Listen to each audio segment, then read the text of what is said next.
तो हेलो दोस्तों, एक बार फिर से मैं आपका स्वागत करता हूं टारगेट राजस्थान की इस नई वीडियो में। मैं हूं आपका दोस्त अमन और आज आपके सामने लेके आया हूं मेवाड़ पार्ट 5। इससे पहले हम मेवाड़ के 4 पार्ट अपलोड कर चुके हैं। जिसने भी वो वीडियो नहीं देखी है तो प्लीज़ उन वीडियो को जाके एक बार देख लीजिए। तो दोस्तों चलिए शुरू करते हैं। कॉपी पेन अपने हाथ में ले लीजिए और नोट्स वगैरह बनाना शुरू कर दीजिए और साथ में वीडियो को समझते चलिए, क्योंकि आपके बनाए गए जो नोट्स है दुनिया की कोई भी किताब उसका मुकाबला नहीं कर सकती। एक बार जो मेहनत लगेगी लगेगी, मगर बाद में जब आप लोग देखेंगे आपके जो नोट्स आपके हाथ में होंगे ना, वो हर प्रतियोगी परीक्षा में ना अच्छे उपयोगी साबित होंगे। तो चलिए दोस्तों हम शुरू करते हैं। दोस्तों पिछले पार्ट में हमने राणा सांगा जी के बारे में अच्छे से पढ़ लिया था, ठीक है। अब राणा सांगा जी क्या होते हैं कि उनकी मृत्यु से पहले क्या है, उस आपको पता है कि खातौली के युद्ध में भोजराज जी वैसे घायल हो गए थे और कुछ समय बाद उनकी मृत्यु हो गई थी। वो उनके बड़े बेटे थे, मीरा के बेटे थे। तो भोजराज की मृत्यु के बाद में उनके 2 बेटे और बचे थे, राणा रतन सिंह और विक्रमादित्य, ठीक है। अब देखिए राणा रतन सिंह थे, वो क्या है, उनको राणा सांगा जी क्या है अपना उत्तराधिकारी चुन लेते हैं, ठीक है। मतलब क्या है कि राणा सांगा क्या करते हैं, भोजराज की मृत्यु के बाद में अपना उत्तराधिकारी राणा रतन सिंह को चुनते हैं, ठीक है। फिर क्या है, जो रणथंभौर की जो जागीर होती है वो रानी कर्मावती को दे दी जाती है, ठीक है। रानी कर्मावती को दे दी जाती है और रानी कर्मावती क्या है अपने दोनों पुत्रों के सहित राणा रतन सिंह और विक्रमादित्य के साथ में रणथंभौर चली जाती है, ठीक है। 1531 का समय होता है। देखिए आप स्क्रीन पे चल रहे हैं, स्क्रीन के ऊपर 1531 से 36 का समय चल रहा है, ठीक है। तो 1531 का समय होता है। इस 31 के समय में क्या है, बूंदी का शासक सूरजमल हाड़ा, ठीक है, और रतन सिंह क्या है आपस में इन दोनों के बीच में विवाद हो जाता है, ठीक है। बूंदी के सूरजमल हाड़ा को क्या है आमंत्रित किया जाता है, कोई उत्सव होता है। उस उत्सव में ये सूरजमल हाड़ा को आमंत्रित किया जाता है और रतन सिंह के बीच में इन दोनों के बीच में विवाद होने के कारण ये दोनों एक दूसरे को वहीं पे मार देते हैं, ठीक है। तो कुल मिला के क्या है, रतन सिंह जी भी चले गए, भोजराज भी मृत्यु हो चुकी है, ठीक है। तो अब कौन बचे, विक्रमादित्य। तो देखिए विक्रमादित्य से पढ़ते हैं हमें। अगर आपको रतन सिंह जी के बारे में कुछ लिखना है तो आप ऊपर से इतना ही लिख लीजिए कि जो सांगा जी के बारे में, सांगा जी के बाद में क्या है कि ना अपना जो उत्तराधिकारी है वो रतन सिंह को चुना गया था, मगर सूरजमल हाड़ा ने क्या है उन दोनों ने एक उत्सव के दौरान एक दूसरे को मार दिया था, इसलिए क्वेश्चन ज़्यादा पुटअप नहीं होते, ठीक है। तो बस इतना ही था, ठीक है। 1528 से 31 के बीच में लगभग 3 साल है राणा रतन सिंह जी शासक रहे थे, ठीक है। फिर आते हैं विक्रमादित्य के ऊपर। दोस्तों इस विक्रमादित्य के शासनकाल में क्या है कि ना, इनकी जो शासिका थी वो इनकी माता थी कर्मावती, ठीक है। और इनके शासनकाल में गुजरात के बहादुर शाह का ना चित्तौड़ पे आक्रमण हुआ था। गुजरात के बहादुर शाह का चित्तौड़ पे आक्रमण हुआ था। दोस्तों नोट्स वगैरह बनाते रहिए, ठीक है, और वीडियो को क्या है साथ में देखते जाइए। ये जो आपके सामने जो नोट्स है, अगर आप में से किसी को भी नोट्स की ज़रूरत है तो आप मेरे को जरूर संपर्क कर सकते हैं, ठीक है। हमारा टेलीग्राम चैनल है टारगेट राजस्थान, उसको ज्वाइन करिए, ठीक है। विक्रमादित्य के शासनकाल में 1533 में क्या है, गुजरात के बहादुर शाह का चित्तौड़ पे आक्रमण होता है, ठीक है। और इस आक्रमण के बाद में क्या है, दोनों के बीच में विक्रमादित्य और बहादुर शाह के बीच में संधि हो जाती है, ठीक है, कि हम दोनों एक दूसरे के ऊपर आक्रमण कभी नहीं करेंगे। फिर क्या है, बहादुर शाह एक बार फिर से चित्तौड़ पर आक्रमण करता है। एक बार फिर से क्या है, बहादुर शाह चित्तौड़ पे आक्रमण करता है। अब इस चीज़ को समझिएगा दोस्तों, बहादुर शाह जब चित्तौड़ पर आक्रमण करता है तो कर्मावती अपनी सहायता के लिए क्या है, हुमायूं को राखी भेजती है, ठीक है। हुमायूं कौन, दिल्ली का शासक, ठीक है। उस समय दिल्ली का शासक कौन था, हुमायूं था। मतलब आप ये आप समझ सकते हैं कि वहाँ पे क्या है, मुगल काल चलने लग गया था। वैसे मुगल काल तो राणा सांगा जी के बाद में चलने लग गया था, लेकिन बाबर ने क्या खानवा के युद्ध के बाद में वहाँ पे मुगल वंश की स्थापना कर दी थी, ठीक है। तो कर्मावती क्या है, हुमायूं को राखी भेजती है। लगा लीजिए स्टार्ट दोस्तों, ये क्वेश्चन पूछा जाता है कि कर्मावती ने किस मुगल शासक को राखी भेजी थी, ठीक है, मदद के लिए, तो हुमायूं को भेजी थी, ठीक है। हुमायूं क्या है कहना अपनी ये कर्मावती की सहायता के लिए सारंगपुर हम्पी तक आता है, ठीक है। सारंगपुर हम्पी तक आता है, मगर देखिए दोस्तों इस युद्ध में कर्मावती की सहायता मालदेव ने भी की थी, और मालदेव और हुमायूं की आपस में बनती नहीं थी, ठीक है। क्योंकि आप जब गिरी सुमेल का युद्ध पढ़ेंगे, ठीक है, तो गिरी सुमेल के युद्ध के बाद में क्या है कि ना हुमायूं और ये मालदेव के बीच में बातचीत होती है। बातचीत कैसे होती है कि जब 1542 में क्या है, शेरशाह सूरी और हुमायूं के बीच में आपस में लड़ाई होती है, ठीक है। आप लोगों को पता होगा अफगान सेना हुमायूं के पीछे ना लगी हुई थी। तो ये क्या है, हुमायूं मालदेव के पास में जाता है, ठीक है। और मालदेव के पास में जाता है, और मालदेव क्या है कि उसके साथ में बात करने में तटस्थ रहता है, मतलब हुमायूं को लगता है कि वो उसकी मदद नहीं करेगा। तो इस कारण से क्या है कि वो वहाँ से चला जाता है। तो इसी कारण से क्या है, बाद में इनके आपस में बनना बंद हो जाती है। ठीक है, हालांकि मालदेव बोलता है कि वो उसकी मदद करेगा, मगर ना वो अच्छे से उस प्रकार को एक्सप्लेन नहीं कर पाते। ठीक है, तो इस कारण से क्या है, हुमायूं वहाँ से जोगी तीर से रवाना हो जाता है। उसके बाद में मालदेव और हुमायूं के आपस में बनना बंद हो जाती है। ठीक है, कुल मिला के आप ये समझिएगा। फिर क्या है, वैसे जब हम राठौड़ पढ़ेंगे, जो मारवाड़ के राठौड़, उस समय हम आपको अच्छे से समझा देंगे। ठीक है, तो अभी आप फिलहाल ये समझिए कि जो हुमायूं थे कर्मावती की सहायता के लिए एमपी तक आते हैं और एमपी के बाद में वापस लौट जाते हैं। ठीक है, उसके बाद में बहादुर शाह चित्तौड़ पर आक्रमण करता है और देवालय के प्रतापगढ़ बाघ सिंह के नेतृत्व में केसरिया होता है और हाड़ी रानी कर्मावती के नेतृत्व में जौहर होता है। ठीक है, और ये मेवाड़ का दूसरा शाखा था। मेवाड़ का पहला शाखा कौन सा था, 1303।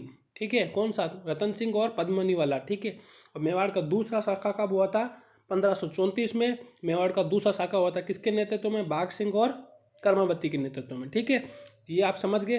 बस इसमें एक ये क्वेश्चन ज़्यादा पुटअप होता है कि कर्मावती ने किस मुगल शासक को राखी भेजी थी। ठीक है, तो आप याद रख लीजिएगा। फिर चलते हैं दोस्तों, इस युद्ध के दौरान देखिए क्या होता है कि जो विक्रमादित्य होते हैं, उदय सिंह, विक्रमादित्य और उदय सिंह नंदयाल बूंदी में होते हैं। मतलब क्या है, कर्मावती के एक और बेटे थे, उदय सिंह जी और विक्रमादित्य। ठीक है, और ये बूंदी के अंदर होते हैं।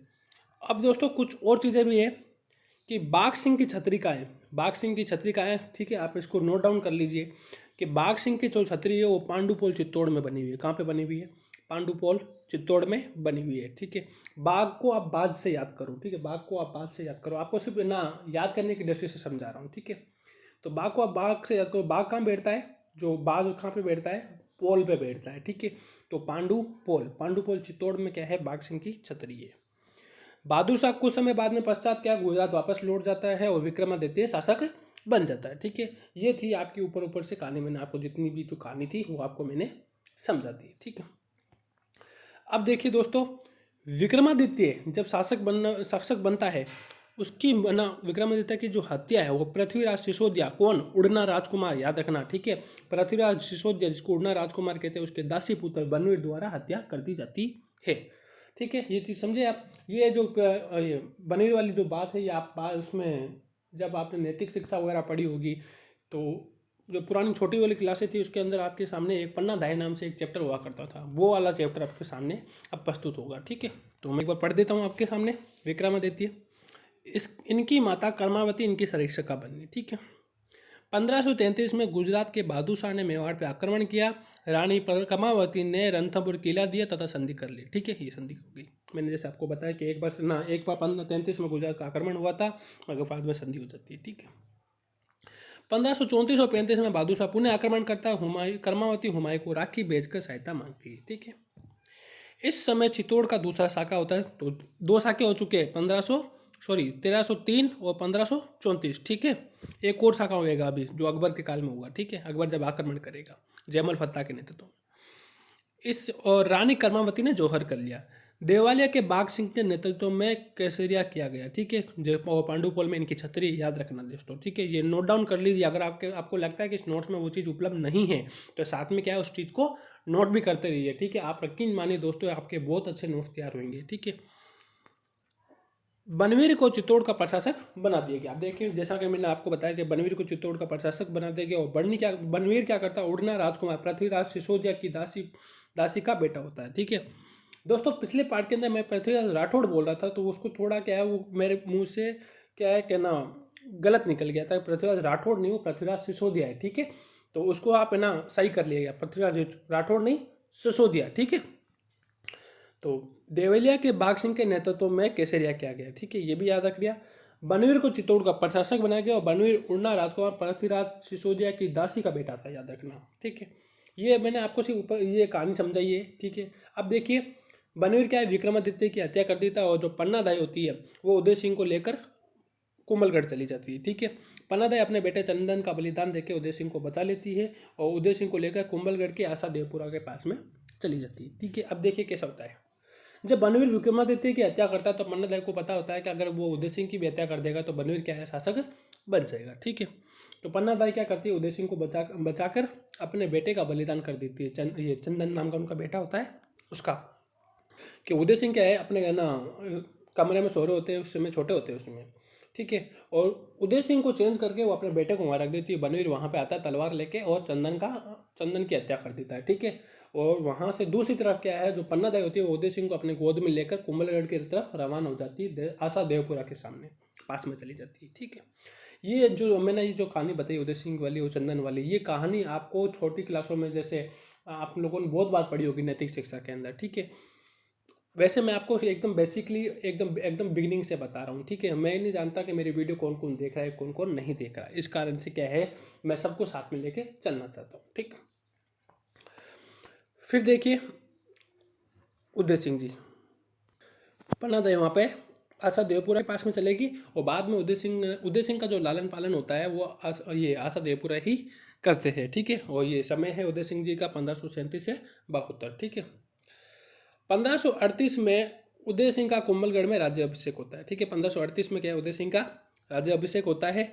और 1540 में बनवीर पर आक्रमण करके उदय सिंह क्या है, चित्तौड़ को वापस जीत लेता है। उस समय क्या है, उदय सिंह वहाँ पे बैठे होते हैं, ठीक है।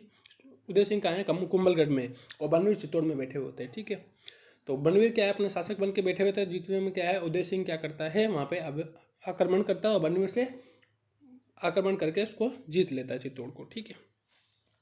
इस विजय में जोधपुर के शासक मालदेव ने भी उदय सिंह की मदद की थी। याद रखना दोस्तों, जो बनवीर को हराने के अंदर मालदेव ने भी उदय सिंह की मदद की थी, ठीक है। मालदेव आप राठौड़ शासक में पढ़ेंगे, ठीक है। वो कल क्या था दोस्तों, जब मैं राठौड़ बार बार मालदेव के बारे में बोल रहा था, इस कारण से क्या है मेरे मुंह से पृथ्वीराज राठौड़ क्या है वो शब्द निकल रहा था, ठीक है। हालांकि उनका नाम पृथ्वीराज सिसोदिया है, ठीक है। अमृतदेव सिसोदिया की पीढ़ी चल रही थी ना, इसलिए तो उदय सिंह की मदद की थी। गिरी सुमेल का युद्ध कब हुआ था दोस्तों, जैसे 5 जनवरी 1544। याद रखना दोस्तों, अभी गिरी सुमेल का युद्ध बहुत इंपॉर्टेंट है, ठीक है। और वैसे आप लोगों के सामने दिखेगा, जब आप राठौड़ ना मालदेव पढ़ेंगे उस समय क्या आपको बहुत अच्छे से समझ में आएगा। तो क्या है कि गिरी सुमेल के युद्ध के बाद में शेरशाह सूरी चित्तौड़ पर आक्रमण कर देता है। यहाँ पे मालदेव पे आकर मालदेव के साथ में जो गिरी सुमेल का युद्ध होता है, उस युद्ध के बाद में जो शेरशाह सूरी होते हैं वो किस पे आक्रमण करते हैं, चित्तौड़ पे आक्रमण करते हैं, ठीक है। उदय सिंह युद्ध ना लड़ने की स्थिति में होता है, उसको पता होता है कि वो क्या है, युद्ध वगैरह नहीं लड़ते। उदय सिंह क्या है, युद्ध नहीं लड़ते। युद्ध ना लड़ने की स्थिति में युद्ध से पहले ही चित्तौड़ की जो चाबियाँ होती है वो शेरशाह सूरी के पकड़ा देते हैं, ठीक है। और चित्तौड़ का अधिकारी ये खास खा को बना दिया जाता है। हालांकि ये चीज़ें मैं आपको फिर से बाद में समझाऊंगा अच्छे से, फिर भी मैं आप लोग देख लीजिए, ठीक है। क्या होता है कि जब उदय सिंह के ऊपर यहाँ पे शेरशाह सूरी का जब आक्रमण होता है, तो उदय सिंह क्या करता है, पहाड़ियों की तरफ चले जाते हैं, ठीक है। और जो किले की जो चाबी होती है वो शेरशाह सूरी को पकड़ा देते थे, ठीक है। और चित्तौड़ का जो अधिकारी होता है वो शेरशाह सूरी किसको नियुक्त कर देते हैं, खास खा को नियुक्त कर देते हैं। एक बात और याद रखना दोस्तों, गिरी सुमेल के युद्ध के पश्चात मारवाड़ का जो अधिकारी होता है, ठीक है, जो मालदेव का रहने के बाद में खास खा को नियुक्त किया जाता है, ठीक है। ये याद रखना बस। अब देखिए एक बार मैं पढ़ के बता देता हूँ। 1540 में मावली उदयपुर में के युद्ध में, मावली का युद्ध हुआ था बनवीर और उदय सिंह के बीच में, ठीक है, याद रखना। तो 1540 में मावली उदयपुर में बनवीर को हराकर ये शासक बन जाते हैं। 1559 में, ठीक है, उदयपुर की स्थापना हुई थी दोस्तों। लगा लीजिए स्टार, उदयपुर की स्थापना कब हुई थी, तो 1559 में उदयपुर की स्थापना हुई थी, जबकि 1459 में जोधपुर की स्थापना हुई थी, जोधा ने की थी, ठीक है। हालांकि आपको लगेगा कि जो उदयपुर पहले बसा है, मगर रियल में क्या है, ये जोधपुर पहले बसा हुआ है, ठीक है। तो इसी के पास में आप लिख लीजिए 1459, बिल्कुल 100 साल बाद में उदयपुर की स्थापना हुई है। यहाँ पे उदय सागर झील का निर्माण भी इन्होंने करवाया था, ठीक है। अब देखिए दोस्तों, 1567 और 68 में अकबर का मेवाड़ पे आक्रमण होता है। यहाँ पे तीसरा शाखा होने वाला है, लगा लीजिए स्टार दोस्तों, और ये कहानी समझिएगा, कहानी अच्छी है दोस्तों। ये अकबर के बीच में जो युद्ध होता है 67 से 68 के बीच में, इससे पहले एक युद्ध और होता है, वो भी लगा लेना, ठीक है, जो आप साइड में लिख लेगा।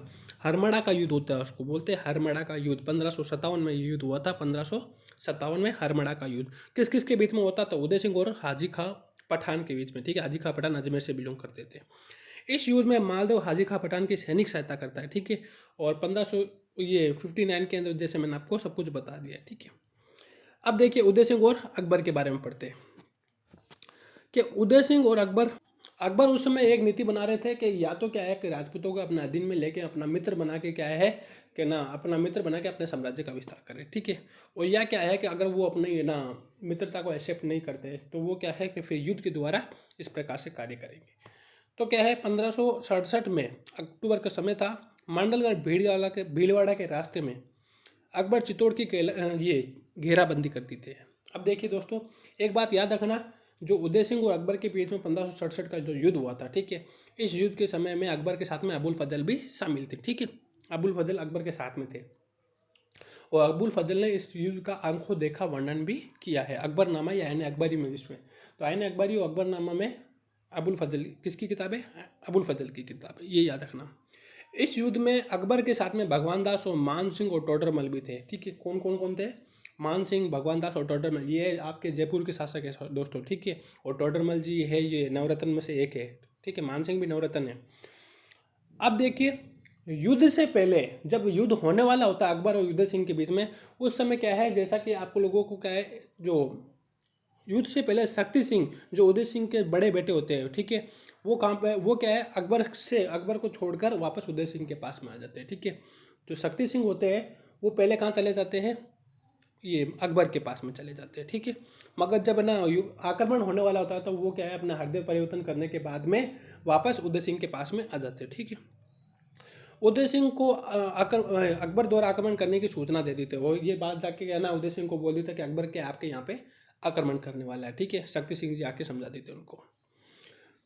जयमल और फत्ता, ठीक है, याद रखना दोस्तों, ये पूछा जाता है कि जयमल और फत्ता किसके सेना नायक थे, तो किसके थे? उदय सिंह जी थे, उदय सिंह के जो थे। और मालदेव के भी थे, आएंगे देखना, उनका नाम था जेता कूपा नाम से, ठीक है, जेता और कूपा। और एक आला उदल नाम से भी आएंगे जो परमादि देव के थे, ठीक है। ये दो तीन है। और गोरा बादल है जो ये रतन सिंह जी के थे, ठीक है। ये सब आप ना साइड में लिख लीजिएगा दोस्तों, ठीक है, ये आपके अलग से पॉइंट है। तो फिलहाल के लिए आप ये समझिए कि जो उदय सिंह क्या करते हैं कि अपना जो ना किले बाहर है ना, वो जयमल फत्ता को पकड़ा देते हैं। और वो खुद क्या है गिरवा की पहाड़ी, उदयपुर में ना पीछे क्या गिरवा की पहाड़ियाँ है, उस पहाड़ियों की तरफ चले जाते हैं, ठीक है। और यहाँ पे परिवार के सहित में ये उदय सिंह जी वहाँ पे पहाड़ियों में चले गए। अकबर कुछ समय तक चित्तौड़ के पर घेराबंदी करते हैं, ठीक है। क्या करते हैं कि कोई ना चित्तौड़ के बाहर पे ना, चित्तौड़ की दीवारें बहुत ऊंची थी, तो चित्तौड़ की चारों तरफ क्या है घेराबंदी करके अकबर बैठे हुए रहते हैं। बाद में एक क्या है, गोला बारूद से क्या करते हैं दोस्तों कि चित्तौड़ की जो दीवार होती है उसको तोड़ देते हैं, ठीक है। गोला बारूद से चित्तौड़ की दीवारों को तोड़ देते हैं, ठीक है। उस समय क्या है दोस्तों, एक रात क्या होता है कि ना इस दीवार को तोड़ने से पहले एक रात क्या होता है कि जो जयमल फत्ता होता है उसमें क्या जयमल होता है, जयमल और कल्ला राठौड़ जो मीरा के भतीजे थे, ठीक है, और फत्ता, ये सब क्या है पहरेदारी कर रहे होते हैं दीवारों के ऊपर, ठीक है। और जो कल्ला राठौड़ होते हैं वो दीवार की चिनाई वगैरह करने में लगे होते हैं, ठीक है, दीवार को ना सही करने में लगे होते हैं। जितने में क्या है अकबर को ये चीज़ दिख जाती है कि कोई पर्सन क्या है कि ना किले की दीवार की कि ये दीवार की चिनाई वगैरह कर रहा है, जो सही कर रहे हैं का काम कर रहे हैं। तो अकबर अपनी एक बंदूक लेते हैं जिसका नाम संग्राम बंदूक होता है, ठीक है। उस संग्राम बंदूक से क्या है कि उसको गोली मार देते, ठीक है। और वो गोली किसको लगती, जाके कल्ला राठौड़ को लग जाती है, ठीक है। कल्ला राठौड़ को गोली लगने के बाद में वो घायल हो जाते हैं और जयमल क्या करता है छुप छुपा के निकाल कल्ला राठौड़ को अपने कंधे पे ले लेता है, ठीक है। और कंधे पे ले लेता है और अकबर एकदम नीचे खड़े होते हैं, अंधेरे का समय होता है, देखिए बहुत अंधेरा होता है, ठीक है। तो जब अकबर ऊपर की तरफ देखते हैं तो जयमल खड़ा है और जयमल के ऊपर कल्ला जी राठौड़ खड़े हैं, ठीक है, कल्ला जी राठौड़ बैठे हुए कंधे के ऊपर। तो आप लोगों को अंधेरे में ऐसा लगेगा कि 4 हाथों वाले देवता है, ठीक है। इसी कारण से कल्ला जी राठौड़ को 4 हाथों वाले देवता कहते हैं, ठीक है। कल्ला जी राठौड़ क्या करते हैं, जयमल के ऊपर बैठकर युद्ध वगैरह लड़ते हैं, ठीक है। कुल मिला के आप समझ गए होंगे दोस्तों। जो कल्ला जी राठौड़ है इनकी जो मान्यता है वागड़ क्षेत्र डूंगरपुर बांसवाड़ा में बहुत ज़्यादा है, ठीक है। चलिए मैं एक बार पढ़ देता हूँ आपके सामने। तो 1567 और 68 में ये अकबर मेवाड़ पे आक्रमण कर देते हैं। उदय सिंह गिरवा की पहाड़ी में चले जाते हैं, मैंने आपको बता दिया। जयमल व फत्ता ने किले का मोर्चा संभाल लिया। इस समय चित्तौड़ का तीसरा शाखा होता है। चित्तौड़ का तीसरा शाखा कब होता है, तो 1567 और 68 में, और दूसरा 1534 में, और पहला 1303 में, ठीक है। तीनों का याद रखना। जयमल ने कल्ला राठौड़ को अपने कंधे पे बिठा लिया और कल्ला राठौड़ को 4 हाथों वाला लोक देवता कहते हैं। याद रखना दोस्तों, ये कहानी मैं आपको बता चुका हूँ कि जयमल क्या है अपने कंधे पर कल्ला राठौड़ को बिठा लेते हैं, ठीक है, फिर युद्ध करते हैं इस कारण से। चलिए आगे। अकबर की बंदूक का नाम संग्राम बंदूक था, ये भी मैंने आपको बता दिया कि बंदूक से क्या है कठोर ये कल्ला जी को गोली मार देते हैं। ठीक है, ये जो कल्ला जी है ये मीरा के भतीजे है दोस्तों, याद रखना। अकबर ने चित्तौड़ पर अधिकार कर लिया तथा 30,000 लोगों का कत्लेआम कर दिया। 30,000 लोगों को दोस्तों क्या है, जब इतने दिनों तक वो बाहर घेरेबंदी करे हुए थे और कुछ नहीं होता, उनको गुस्से के कारण क्या है वो 30,000 लोगों का कत्लेआम कर देते हैं चित्तौड़ में एंटर होने के बाद में। फूल कंवर के नेतृत्व में जोहर किया जाता है। ठीक है, ये फतेह की पत्नी थी दोस्तों फूल कंवर। ठीक है, अगर पूछा जाए कि 1567 के अंदर कौन ये साखा हुआ था, उसमें जो जौहर हुआ था वो किसके नेतृत्व में हुआ था, तो फूल कंवर के नेतृत्व में हुआ था। ठीक है, तो फूल कंवर के नेतृत्व में जौहर होता है। अकबर जयमल तथा फतेह की वीरता से प्रभावित होता है। ठीक है, तथा इन दोनों की मूर्तियां आगरा के किले में लगा दी जाती है। स्टार लगा लीजिए दोस्तों कि आगरा के किले में जयमल फतेह की जो मूर्तियां वो किसने लगवाई थी, तो अकबर ने लगाई थी। मतलब क्या है, वो इतना अच्छा युद्ध लड़ते हैं, क्योंकि उदय सिंह जी तो गिरवा की पहाड़ी में चले गए, पीछे से सारा किले का जो भार था वो किसके पास था, जयमल फतेह के पास में। तो वो अपना मतलब सब कुछ त्याग कर और जो सब कुछ अपनी जान की परवाह ना करे बगैर, ठीक है, और सीधा युद्ध में शामिल हो जाते हैं, बहुत अच्छे तरीके से युद्ध लड़ते हैं, बहुत अच्छे से। तो वो उनकी वीरता से इतने ज़्यादा प्रभावित होते हैं कि उनकी जो मूर्तियाँ होती है वो आगरा के किले में लगवाते हैं। ठीक है दोस्तों, ये आगरा के किले में इन्होंने मूर्तियाँ लगाई है, मगर ऐसी की ऐसी मूर्तियाँ दोस्तों बीकानेर की जूनागढ़ में भी है। और ये जो बीकानेर के जूनागढ़ में दो मूर्तियाँ है जयमल फतेह की, ये राय सिंह जी ने लगाई है। ठीक है, किसने लगाई है, राय सिंह जी ने लगाई। ठीक है, ये याद रखना। फ्रांसीसी यात्री Bernier travellers in the Mughal empire ने इसका उल्लेख किया है। ये बर्नियर किसके शासनकाल में आया था दोस्तों, कमेंट बॉक्स में जरूर बताइएगा। तो फ्रांसीसी यात्री बर्नियर ने travellers in the Mughal empire में इसका वर्णन किया है कि जो जयमल फतेह की जो मूर्तियाँ है वो अकबर ने आगरा के किले में लगवाई थी। ठीक है, बीकानेर के जूनागढ़ किले में भी इन दोनों की मूर्तियां हैं। आप जब बीकानेर के जूनागढ़ के किले में एंटर होंगे तो आपको साइड में दो हाथी के ऊपर बैठे हुए जयमल फतेह दिख जाएंगे। ठीक है, और ये जो मूर्तियां थी राय सिंह जी ने लगाई थी दोस्तों, याद रखना। 1572 में होली के दिन गोगुंदा में मृत्यु हो जाती है। अब देखिए होली का जब समय होता है गोगुंदा के अंदर, ठीक है, और गोगुंदा में क्या है कि वहाँ पे उदय सिंह जी की मृत्यु हो जाती है, और वहीं पर इसकी छतरी बनी हुई, उदय सिंह की छतरी कहाँ पर बनी हुई है दोस्तों, गोगुंदा उदयपुर में बनी हुई है। उदय सिंह ने अपने बड़े बेटे प्रताप को राजा नहीं बनाया। देखिए दोस्तों, बड़े बेटे बनने कौन थे, प्रताप बनने थे। महाराणा प्रताप दोस्तों इंपॉर्टेंट है, याद रखना दोस्तों, जितने स्टार लगाना चाहो लगा लेना। जैसा कि मैं पिछले पार्ट में बताया हूँ कि आपने मेवाड़ में कुंभा, सांगा, प्रताप और राज सिंह जी, ठीक है, और एक दो और है, अगर ये नहीं पढ़े ना तो आपने मेवाड़ पढ़ा ही नहीं है। ठीक है, तो लगा लेना स्टार, यहाँ से क्वेश्चन पुटअप होते हैं, उदय सिंह से भी क्वेश्चन पुटअप होते हैं, मगर ज़्यादा जो चांसेस बनते हैं वो प्रताप और सांगा कुंभा से बनते हैं। ठीक है, तो उदय सिंह क्या करते हैं, उदय सिंह मरने से पहले प्रताप को राजा नहीं बनाते, बल्कि अपने बेटे जगमाल को राजा बना देते हैं। ठीक है, और दोस्तों ये जो उदय सिंह की जो मृत्यु होती है वो 28 फरवरी 1572 में होती है, याद रखना। ठीक है, 28 फरवरी 1572 में होती है।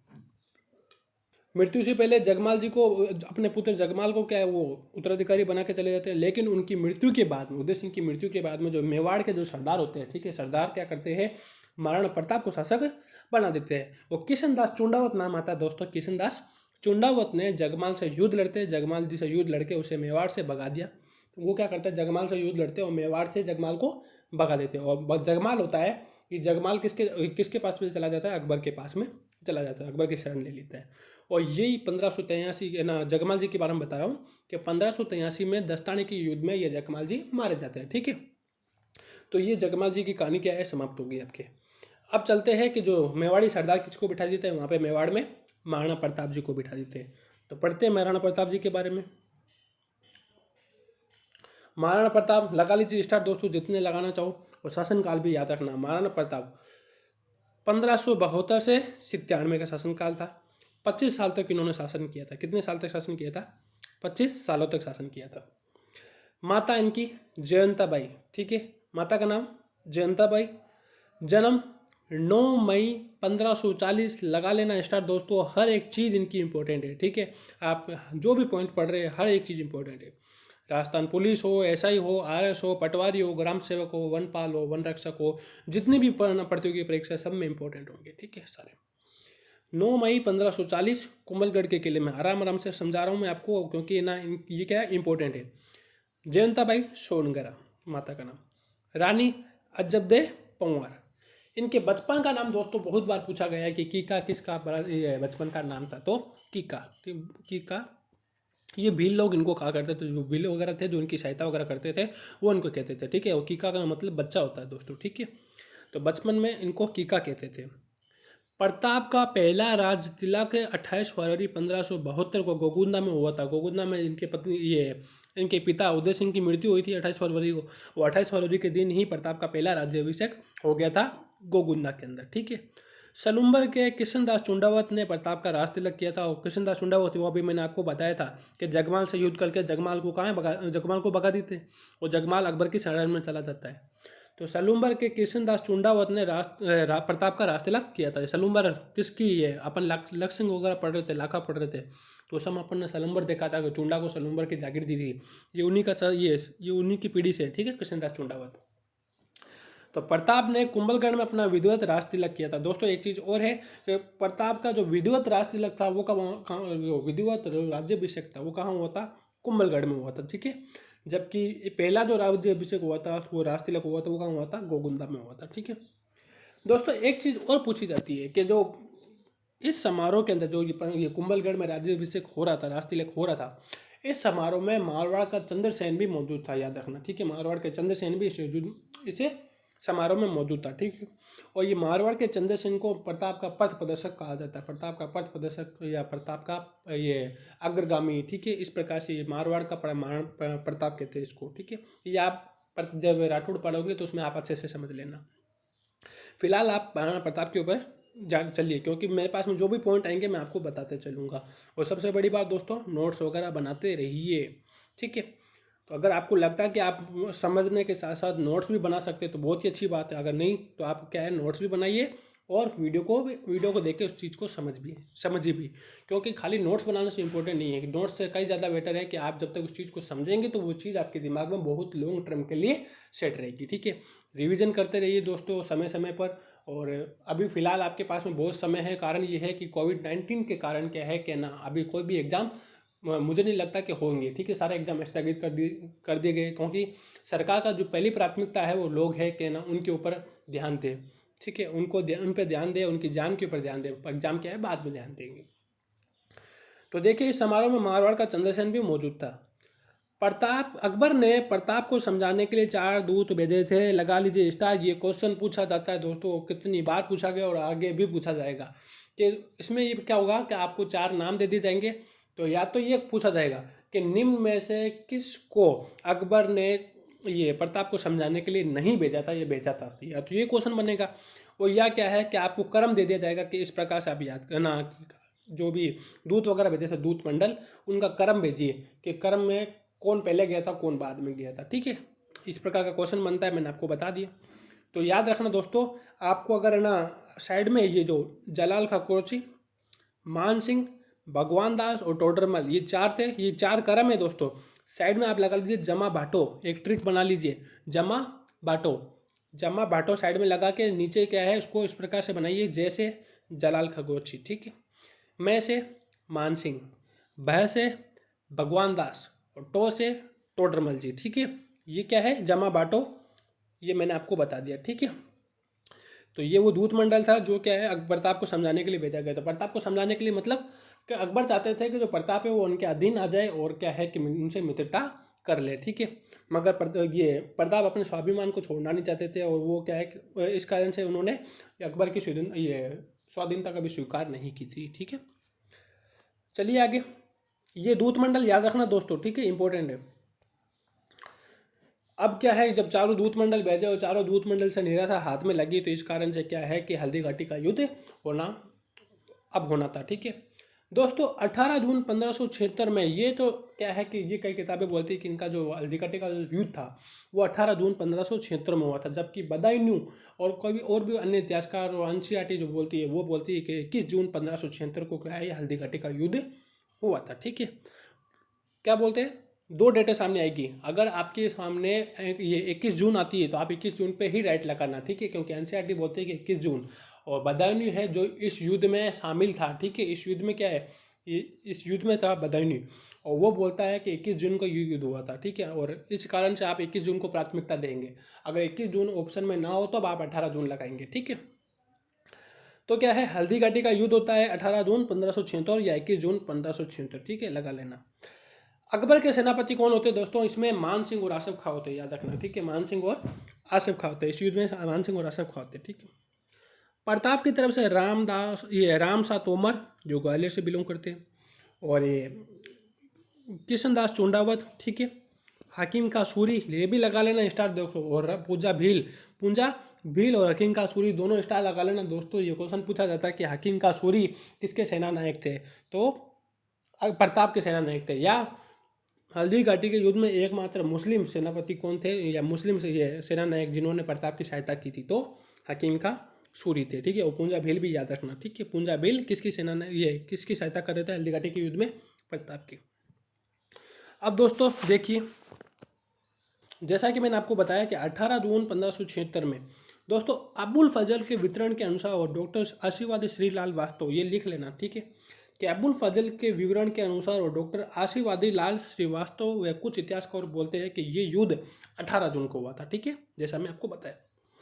जबकि बदायूं बोलते हैं कि ये युद्ध था वो 21 जून को हुआ था। इसलिए आप दोनों डेट याद रखेंगे, एक बार फिर से रिपीट कर दिया मैंने। तो चलिए शुरू करते हैं हल्दी घाटी के युद्ध। हल्दी घाटी का युद्ध क्या होता है दोस्तों? हल्दी घाटी के युद्ध में अकबर की सेना का नेतृत्व तो मान सिंह कर रहे थे, जैसा मैंने आपको बताया। मान सिंह क्या करते हैं, अपना प्रारंभ में जो अपना डेरा होता है वो मांडलगढ़ भीलवाड़ा में डालते हैं, ठीक है। मान सिंह अपना प्रारंभ में अपना डेरा कहाँ डालते हैं? मांडलगढ़ भीलवाड़ा में डालते हैं, ठीक है। तथा प्रताप क्या है, गोगुंदा की पहाड़ियों में, गोगुंदा की पहाड़ियाँ उदयपुर में अपना डेरा डालते हैं, ठीक है। मान सिंह मांडलगढ़ की पठारी भूभाग में लड़ना चाहते थे। मान सिंह चाहते थे कि वो मांडलगढ़ की जो पठारी भूभाग है, पहाड़ियाँ है, उसमें लड़े, ठीक है।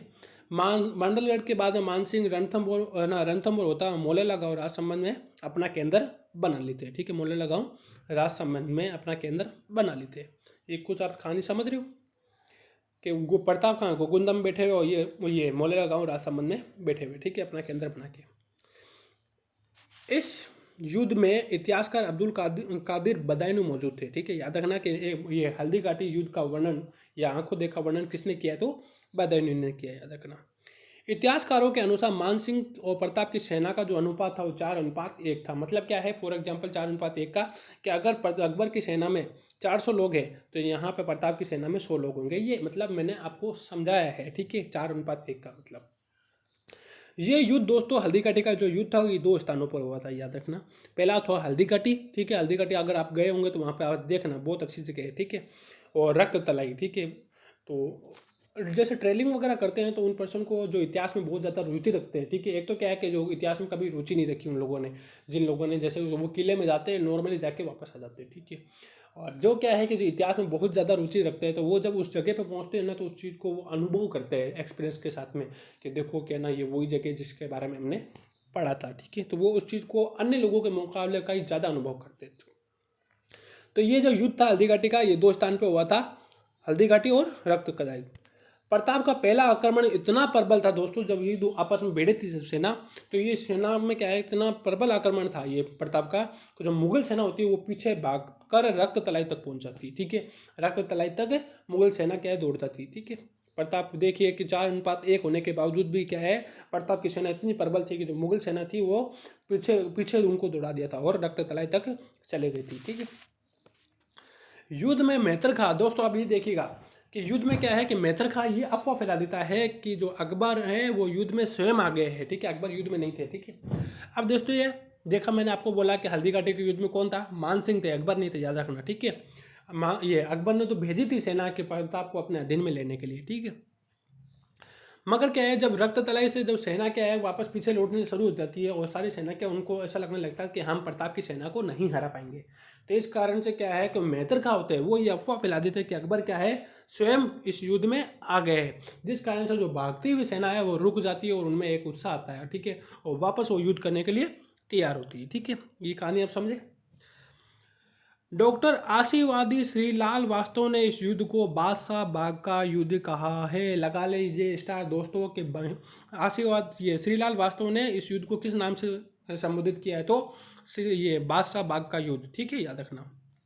वैसे मैं आपको अलग से नाम बताऊंगा, ठीक है। मुगल सेना के हाथी गजराज, ठीक है, ये याद रखना, गजमुक्त और गजराज, और मान सिंह मर्दाना हाथी पे बैठे हुए थे दोस्तों, याद रखना, ठीक है। ये हाथियों के नाम भी पूछे जाते हैं कि हल्दी घाटी के युद्ध से किसका संबंध है, निम्न में से किन हाथियों का संबंध हल्दी घाटी के युद्ध से। तो गजमूत, गजराज और प्रताप के आते थे राम प्रसाद, लूणा, ठीक है, ये सब क्या है प्रताप के आते थे, ठीक है। युद्ध में घायल, ये प्रताप क्या है घायल हो जाते हैं, हल्दी घाटी का युद्ध होता है, उस युद्ध में क्या है प्रताप घायल हो जाते हैं, ठीक है, और प्रताप को बाहर निकाल लिया जाता है। जबकि वो पीछे से प्रताप का जो राज चिन्ह होता है वो सादड़ी का जला अज्जा जाला विदा, सॉरी जाला अज्जा नहीं, जाला अज्जा तो ये सांगा के साथ में थे, जाला विदा वो ग्रहण कर लेते हैं, ठीक है, और तथा वीर गति को प्राप्त हो जाते हैं। दोनों में कंफ्यूज मत होना दोस्तों, ठीक है, कि सांगा का राज चिन्ह जाला अज्जा ने ग्रहण किया था, यहाँ पे जाला विदा ने ग्रहण किया था, ठीक है। और युद्ध के बाद में प्रताप आवरगढ़ की पहाड़ियों की तरफ जाता है। युद्ध के बाद में प्रताप क्या है आवरगढ़ की पहाड़ियों की तरफ चले जाते हैं, ठीक है। जहाँ जहाँ मान सिंह प्रताप का पीछा करते हुए गोगुंदा पहुंच जाते हैं। प्रताप क्या है, प्रताप जब घायल हो जाते हैं तो फिर वो क्या है पावरगढ़ की पहाड़ियों की तरफ चले जाते हैं और मान सिंह उनका पीछा करते हैं, गोगुंदा पहुँचते हैं जहाँ पे उनकी ये क्या बोलते हैं मान सिंह की जो सेना होती है उनमें हैजा फैल जाता है और सेना को वापस लौटना पड़ता है। ये कुल मिला के मैंने हल्दी घाटी का युद्ध आपके सामने प्रेजेंट कर दिया, ठीक है। एक बार फिर से मैं आपको एक ना कुछ चीज़ें और बताना चाहूँगा, ठीक है। आप साइड में लिख लीजिए कि हल्दी घाटी के युद्ध को किस किस नाम से जाना जाता है। तो शुरू करते हैं दोस्तों। श्रीलाल वास्तव के श्रीलाल वास्तव आशीर्वादी श्रीलाल वास्तव क्या बोलते हैं इस युद्ध को, बादशाह बाग का युद्ध। हल्दी घाटी का युद्ध किसने बोला है, कर्नल जेम्स टोड ने बोला है, ठीक है। मेवाड़ की थर्मोपोली किसने कहा है, कर्नल जेम्स टोड ने कहा है, ठीक है। खमनोर का युद्ध किसने कहा है, अबुल फजल ने कहा है। और गोगुंदा का युद्ध किसने कहा है, तो बदायूं ने कहा है। ये सब याद रखिए दोस्तों, कारण क्या है कि मैं आपको थोड़ा थोड़ा पढ़ा रहा हूँ, तो आप प्रत्येक दिन भी अगर थोड़ा थोड़ा पढ़ते हैं ना तो दोस्तों आप एक महीने में बहुत अच्छे से इतिहास को कवर कर लेंगे। तो एक तो क्या है सारा पढ़ लेना, जो बिगिनर है उनके लिए ये थोड़ा हार्ड होता है, ठीक है। और जो क्या है कि ना बहुत अच्छे अच्छे खिलाड़ी रह चुके हैं तो उनके लिए इतना हार्ड नहीं है, ठीक है। तो ये क्या है ये सब याद रखते रहना, क्योंकि थोड़ा थोड़ा काम मैं दे रहा हूँ, ज़्यादा काम आपको नहीं दे रहा। तो क्योंकि आप 24 घंटे आपको मिलते हैं, 24 घंटे में आप 1 घंटा 2 घंटा अगर अपनी ना इतनी सी चीज़ को पढ़ने में नहीं लगा सकते तो दोस्तों फिर आपको तैयारी नहीं करनी चाहिए, सीधी सी बात है, ठीक है। क्योंकि अगर आपको कुछ करना है अपनी लाइफ के अंदर तो सबसे पहले आपको जलना पड़ेगा, ठीक है। वो बोलते हैं ना कि if you want to like a sun तो first of if you like a burn, ठीक है। तो अगर आपको कुछ बनना है करना है तो सिर्फ बातों से काम नहीं चलेगा, बल्कि आपको सचमुच करना पड़ेगा। जो आप लोगों को बनने का दिखावा करते हैं या बनना चाहते हैं, ठीक है, तो वैसा आप बनना आपको ज़्यादा ज़रूरी है, ठीक है, कि वो बनो जिसका आप बनने का दिखावा करते हो, ठीक है। ये एक ना अच्छी सी लाइन है, ठीक है। तो साथ में अपना समय स्टडी के ऊपर देते रहिए। ऐसे नहीं कि दोस्तों के ना थोड़े दिन रेगुलर कर लिया फिर छुट्टियां मार ली, रेगुलर कर लिया छुट्टियां मार ली, क्योंकि दोस्तों जिस समय आप खाली बैठे रहेंगे तो दुनिया के किसी कोने के अंदर या राजस्थान के किसी कोने में एक टॉपर क्या है अपना लक्ष्मीकांत है या इतिहास है ये सब पढ़ता रहेगा, ठीक है। तो इसलिए हमेशा क्या है कि ना अच्छा करने की सोचो, पढ़ते रहने की सोचो, ठीक है। तो ये सिर्फ आपको मोटिवेट करने के लिए था। तो चलिए दोस्तों आगे चले। हल्दी घाटी का युद्ध किसने बोला है, कर्नल जेम्स टोड ने बोला है। मेवाड़ की थर्मापोली कर्नल जेम्स टोड ने बोला है। श्रीलाल वास्तव ने क्या बोला है, बादशाह बाग का युद्ध बोला है। खन्नौर का युद्ध अबुल फजल ने बोला है। गोगुंदा का युद्ध बदायूं ने बोला है। ये सब याद हो गया दोस्तों। एक चीज़ और याद रखना, ठीक है, ये जो चेतक होता है हल्दी घाटी के युद्ध में चेतक क्या घायल हो जाता है, ठीक है। और चेतक युद्ध में घायल हो जाता है। और चेतक की जो छतरी वो वलीचा राजसमंद में है, लगा लीजिए स्टार्ट दोस्तों। चेतक की छतरी कहाँ पर है, तो वलीचा राजसमंद में है, ठीक है। और जबकि पूछा जाता है कि चेतक का स्मारक कहाँ है तो वो राजसमंद में ही है और हल्दी घाटी में, ठीक है। एक क्वेश्चन और पूछा जाता है दोस्तों, प्रताप की 8 खंभों की छतरी कहाँ पर है, तो बारडोली उदयपुर में है, ठीक है। बारडोली उदयपुर में प्रताप की 8 खंभों की छतरी, जबकि उड़ना राजकुमार की छतरी कहाँ पर है, कुंभलगढ़ में, ठीक है। दोनों में याद रखना। ये आपके सामने जब मैं सामने वो जो पॉइंट आते हैं तो उसके सामने पीछे वाला पॉइंट भी रिपीट कर देता हूँ, ठीक है, जिससे आपका रिवीजन भी हो जाता है। कुछ चीज़ें और बताऊंगा दोस्तों साथ में कि सहयोगी प्रताप के। अब देखिए प्रताप की तरफ से कौन कौन युद्ध लड़े थे, तो इसमें ये 4-5 पॉइंट तो मैंने आपको पहले बता दिए, ठीक है। इसके अलावा और भी पॉइंट है जो मैं बताऊंगा। भामाशाह और ताराचंद जी भी इस युद्ध में प्रताप की तरफ से होते हैं, और केशव देशाचारण, ठीक है। और इसके अलावा रामदास राठौड़ और जाला बिदा, ये सब क्या है प्रताप की तरफ से होते हैं। जबकि मान सिंह की तरफ से देखिए ये मतलब जो अकबर की तरफ से कौन कौन थे, जगन्नाथ कछावा आमेर से, और जगन्नाथ कछावा के साथ में माधव सिंह जी भी थे, ठीक है। सांबर में लूणकरण जी और आसफ खां, ये सब नाम लिखते रहिए। साथ में जो इस पर मैंने स्टार लगवाया है, या जिसको मैं बोलूँ कि स्टार लगा लेना, तो उसके ऊपर है ना, उसको ज़्यादा याद रखना, ठीक है। शेख ज़्यादा सीकरी, बेलोल खां, अब्दुल कादिर बदायूनी जो युद्ध में शामिल थे, जिन्होंने बोला 21 जून को युद्ध हुआ था। जगमाल, जगमाल कौन थे? प्रताप के भाई, ठीक है। और सैयद हासिम बरा और काजी खान, कुल मिला के ये सारे नाम मैंने आपको बता दिए, ठीक है। दोस्तों बोलते हैं कि हल्दी घाटी का जो युद्ध हुआ था, इस युद्ध में क्या है, बेलोल खान नाम से एक पर्सन होता है जो प्रताप की तरफ आता है, ठीक है, उनको मारने के लिए। मगर प्रताप क्या है कि उसको घोड़े समेत चीर देते। देखिए कितने बलवान थे दोस्तों, कि ना इतने मतलब आप सोच सकते होंगे, घोड़े समेत उनको चीर देते बेलोल खां को। तो सोचिए कि क्या वो मंजर रहा होगा, ठीक है। ये आप लोगों को सिर्फ ना प्रताप के बारे में, उनके बारे में बताने के लिए था, ठीक है। फिर चलते हैं दोस्तों आगे। एक बार फिर से रिपीट ये पढ़ के बता देता हूँ। युद्ध में चेतक के घायल होने पर प्रताप युद्ध से बाहर चले जाते हैं। चेतक घायल हो गए, वलीचा राजसमंद में इनकी क्षत्रिय, ठीक है, चेतक की। जाला बिदा ने युद्ध का नेतृत्व किया और वो ये क्या बोलते हैं, युद्ध का नेतृत्व किया और वीर गति प्राप्त हो जाती है, ठीक है। मैत्र खान ने युद्ध में अकबर के आने की गलत सूचना दे दी। मैंने ये भी बता दिया, कहानी मैंने आपको पहले बता दी, मेरे ये एक बार पढ़ के बता रहा हूँ, ठीक है। मैत्र खान ने युद्ध में अकबर के आने की गलत सूचना दे दी। मान सिंह प्रताप की अधीनता स्वीकार नहीं करवा पाते, ठीक है। वो प्रताप तो चले जाते, ठीक है, युद्ध से अलग निकल जाते। और मान सिंह क्या है, प्रताप को अधीनता स्वीकार नहीं करवा पाते। तो इसी कारण से अकबर ने मान सिंह तथा आसफ खां को दरबार में आने से बंद कर दिया। मतलब अकबर ने बोला कि आज के बाद में मेरे दरबार में आने की जरूरत नहीं है। तुम लोगों को एक काम बोला, वो भी तुम लोग नहीं कर पाए, ठीक है। एक पर्सन को क्या है, तुमने मेरी अधीनता स्वीकार नहीं कर पाई, क्योंकि वो क्या है, अब नागौर दरबार भी लगाया था इससे पहले 1576 के अंदर, 1570 में, ठीक है। तो उसमें सब लोगों को अधीनता स्वीकार करवा दी। और मतलब वो देखना चाहते थे कि इतने लोगों ने मेरी अधीनता स्वीकार कर ली, सब लोग मेरे साथ में आना चाहते हैं, तो ये प्रताप क्या है, प्रताप ना मेरी अधीनता स्वीकार क्यों नहीं कर पा रहे। इस कारण से क्या है कि उनको प्रताप को अधीनता स्वीकार करानी थी। कुल मिला के हल्दी घाटी का ना रीजन ही ये था कि वो प्रताप को अधीनता स्वीकार करे, और कोई कारण नहीं था, ठीक है। अकबर ने मान सिंह तथा आसफ खां का दरबार में आना बंद कर दिया। चेतक की जो छतरी है वो वलीचा राजसमंद में, ये भी बता दिया। अबुल फजल ने खमनोर का युद्ध बताया इसको। बदायूनी ने गोगुंदा का युद्ध बताया है। इस युद्ध में ये बदायूनी मौजूद थे। कर्नल जेम्स टोड ने मेवाड़ की थर्मापोली का है। बस आदर्श लाल श्रीवास्तव ने बादशाह बाग का युद्ध कहा है, ठीक है। ये सब भी मैंने आपको पहले बता चुका हूँ, ठीक है। 1577 में अकबर ने उदयपुर पे आक्रमण किया था, ठीक है। वापस आक्रमण करते हैं दोस्तों, देखिए हल्दी घाटी का युद्ध कंप्लीट हो गया, और 1577 में अकबर ने उदयपुर पर फिर आक्रमण किया और नाम बदल कर मोहम्मदाबाद रख दिया। लगा लीजिए स्टार्ट दोस्तों कि उदयपुर का नाम मोहम्मदाबाद किसने किया था, तो ये अकबर ने किया था, ठीक है। मोहम्मदाबाद किसका एक अन्य नाम है, तो उदयपुर का एक अन्य नाम है, ठीक है। वो किसने किया था, अकबर ने किया था। वैसे आपको बता दूं मैं कि जब चित्तौड़ पे आक्रमण किया था ये अलाउद्दीन खिलजी ने, तो उस समय उसका नाम खिजराबाद रखा गया था, ठीक है। ये मैंने आपको फिर से रिपीट करवा दिया। तो आई होप आप समझ गए होंगे, ठीक है, इस चीज़ को। फिर चले आगे। 1577 में अकबर ने उदयपुर पर आक्रमण करके इसका नाम मोहम्मदाबाद कर दिया।